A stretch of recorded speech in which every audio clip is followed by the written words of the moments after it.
check my sound. Yes, it's on. So, welcome to the Pastor's Chat. I'm Pastor Lou Kilgore here in the High Mountain Presbyterian Church building in Franklin Lakes, New Jersey. But here in your living room, your office, wherever you are, whatever time of day it is as you're watching, I'm welcoming you to this virtual pastor's office and the chance to carry on a dialogue. Or maybe it's just me in a monologue, but you listening at least, and perhaps I'm sure, as some people tell me, that you do talk.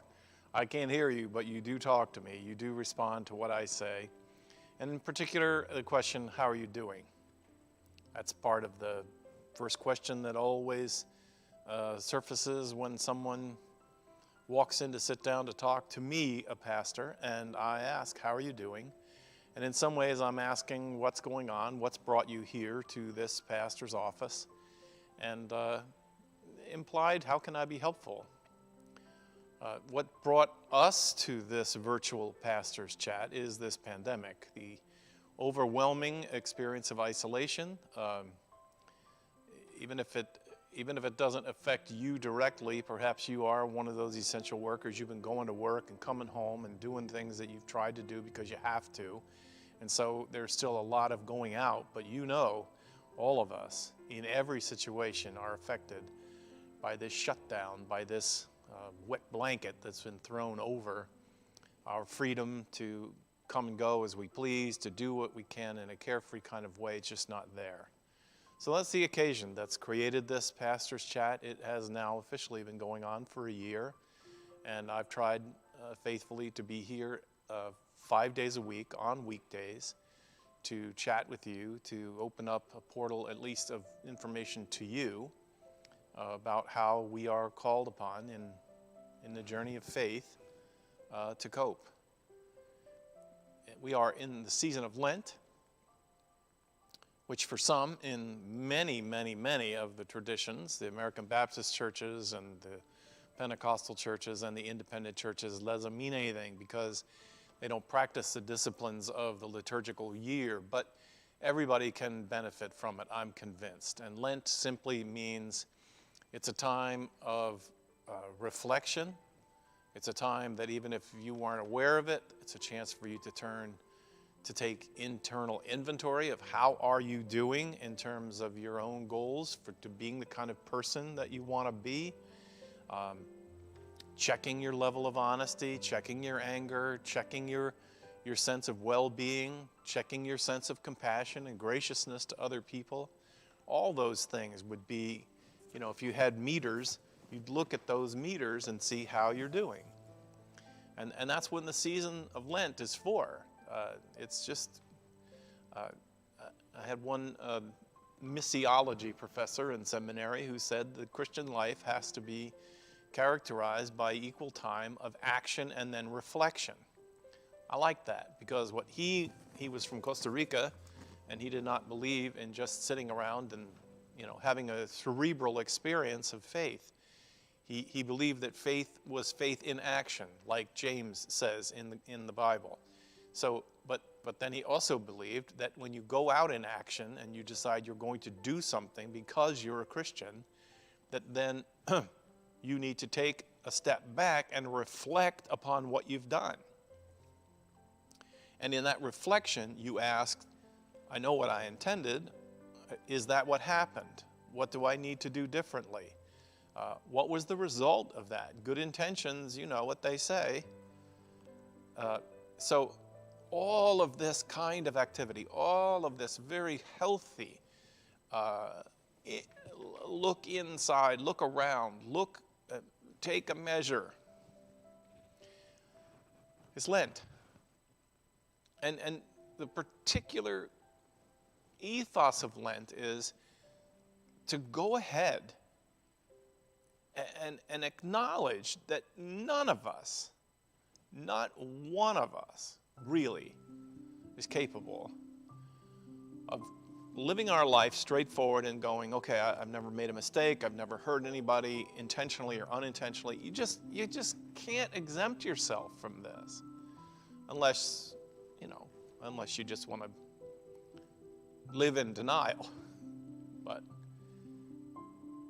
somehow the impact of Jesus, the human being who walked on the planet, and all that's claimed about him, that he was God in the flesh, and we believe that, and what all of that brings us to a place of saying that living in denial is death before we die.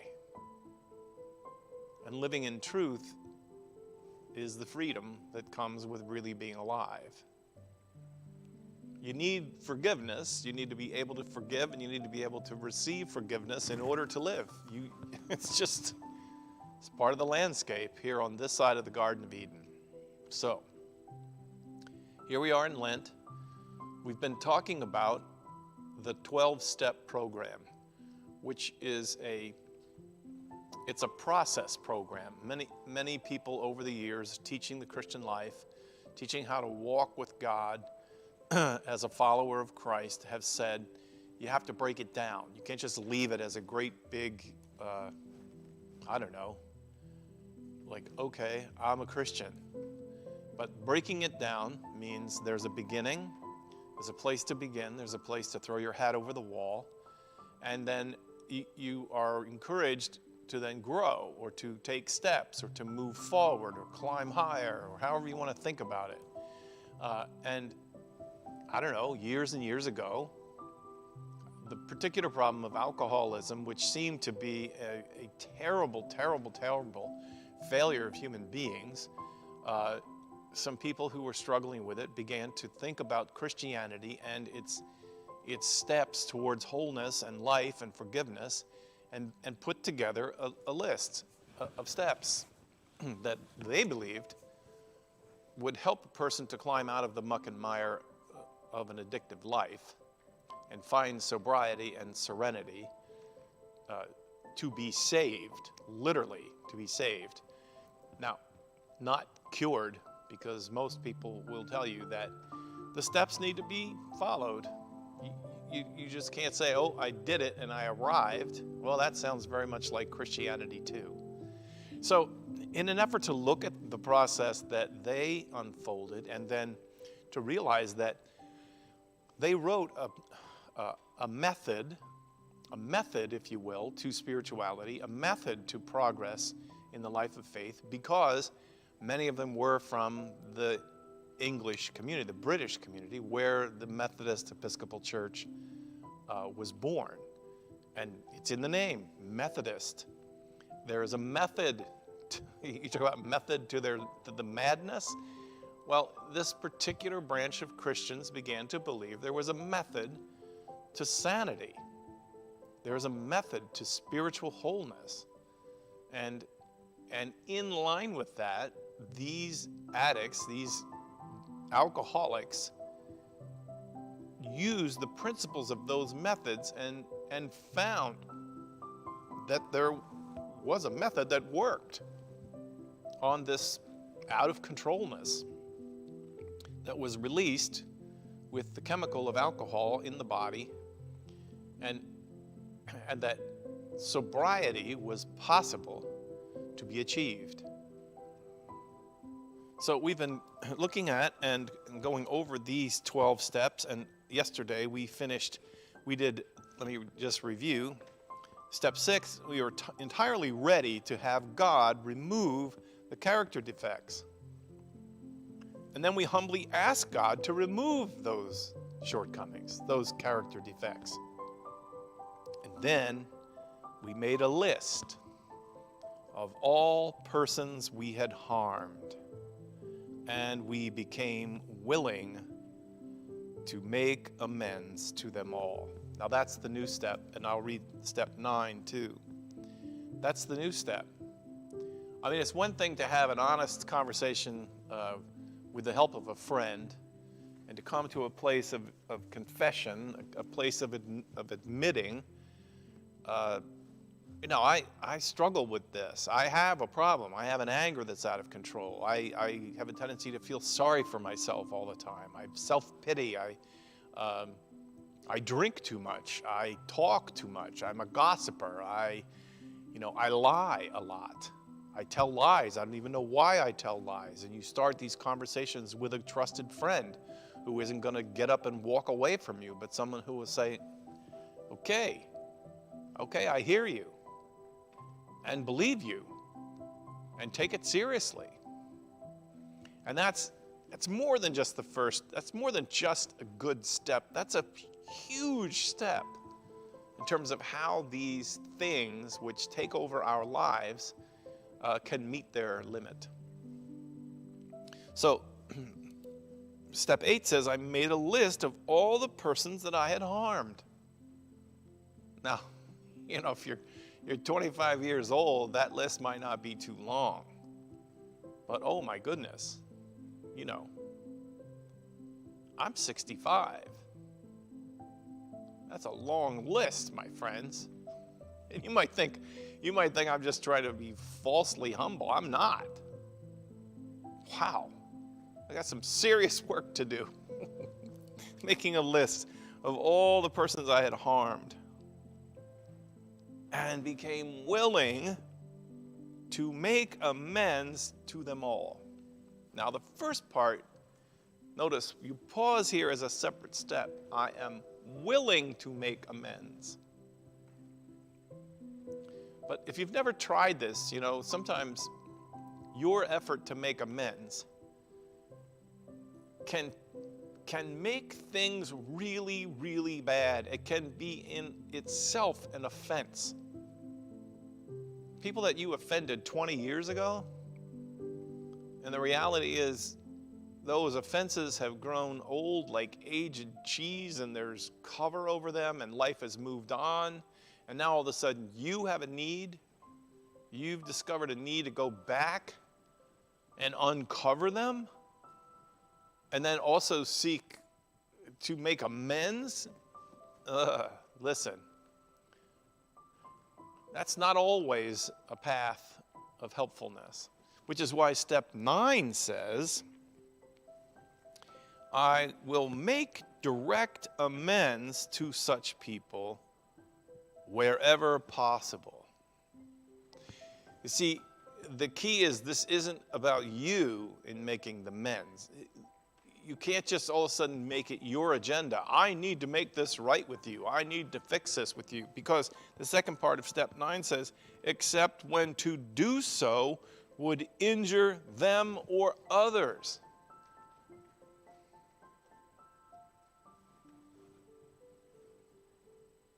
Yeah, this isn't just about you. This isn't just about you. This life is not just about you. And this process of recovery and healing and this process of spiritual growth, it never will be just about you. You can work out your honesty and your intentions, and I'm trying to think of the kinds of examples where this really applies. And that is, if you and your friends, robbed a store when you were 25 and you stole things and it's been carrying around in you like an acid, and then you decide that you're going to come clean, and you go marching in to the store owner and you confess this, and you confess not only about you, but you confess that you were with those other two people who now are married and have kids and they've grown on. You've got to be very careful about your need for a clean record. That's not sobriety. That's not serenity. You cannot all of a sudden make your needs. See, this is the balance of this process. You cannot make your need for something the definitive decision of whether it's good or not. Let me read the step again. You make direct amends to such people wherever possible, except when to do so would injure them or others. It's not just about you. And sometimes you have to live. Sometimes you have to live with things that you worked initially to keep secret because of your shame. And you have to live with them. And you have to ask God to help you to make peace with them. Because sometimes in order to deal with them in a way that you feel good about might destroy someone else. It might not actually, even if they were the offended person, they might actually prefer that you never speak of it, because it's not about you. It's not only about you. And this is where you need the help of another person. This is where you need the help of another person. Because they're the ones that will help you to think through. Have you somehow gone onto some sort of a righteous quest to cleanse yourself of burdens of guilt, and you've completely ignored the consequences of what that might mean to somebody else? Another person can help you think through that. Now, I feel like I need to say something right here. Realize I'm not talking about, in this spiritual inventory, we are making a list of persons that we have harmed.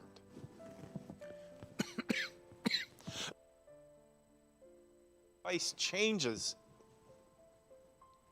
I think the advice changes for people who have harmed us. And I think that's a different kind of inventory. Because, you know, you see these people in the news who were assaulted sexually and attacked, and it happened 10 years ago, and then they never say anything about it. This rule doesn't apply to say, don't go now and tell the truth about if your Olympic coach sexually molested you, because to do so is going to destroy his life. That is not what this is talking about. That's a whole different kind of spiritual process. It's a whole different kind of liberation. And in Lent, we're not taking other people's inventories. It's important to do, and it is also important in a different kind of discipline to take an inventory of injuries you have received at the hands of other people, and then figure out what to do about it. Especially to take an inventory to see whether or not it's over, whether it's past, whether you can live on and be free. I'm just inserting that as a caveat, because you're not here to ask that question. I wish you were. Humbly ask God to remove our shortcomings. And you have to be careful making up this list of shortcomings, you know, because sometimes you blame yourself for things that aren't your fault. This is true, especially in cases of people who are abused.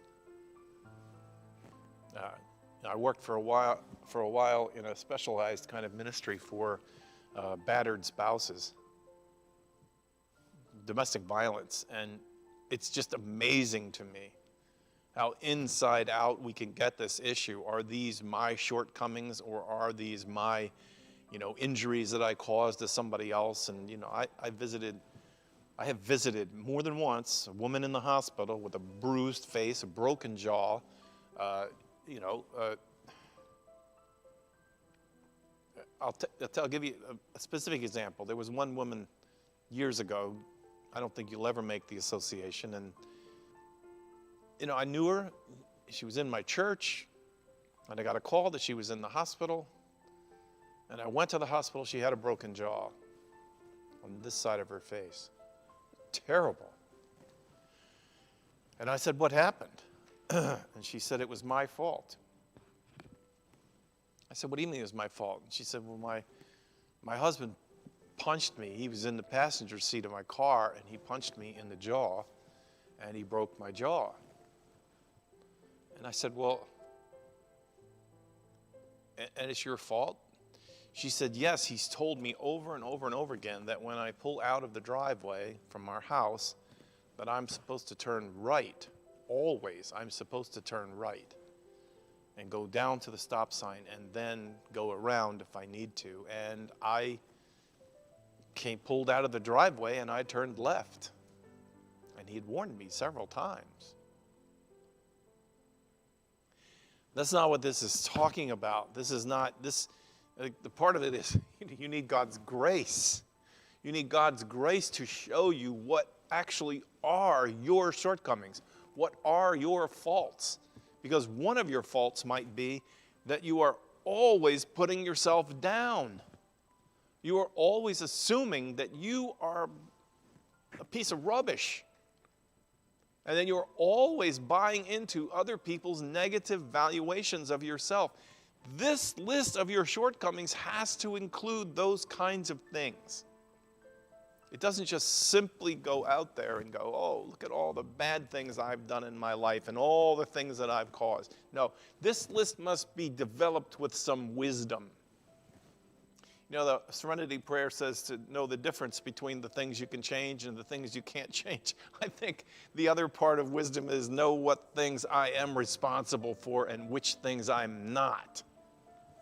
The wisdom to know the difference between them and to take responsibility for the things that I am responsible for, but to refuse to take responsibility for the things that are the result of other people's shortcomings.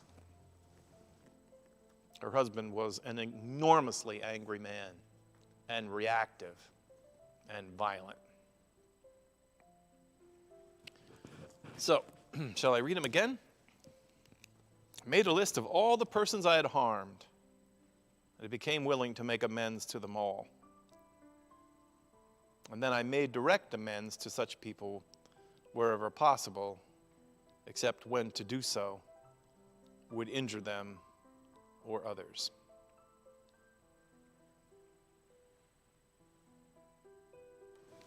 It's the season of Lent. It's a time to think about such things, and a time to try to organize them, to take steps in the direction of spiritual wholeness, of honesty, and of love, and of grace and compassion for ourselves and for others.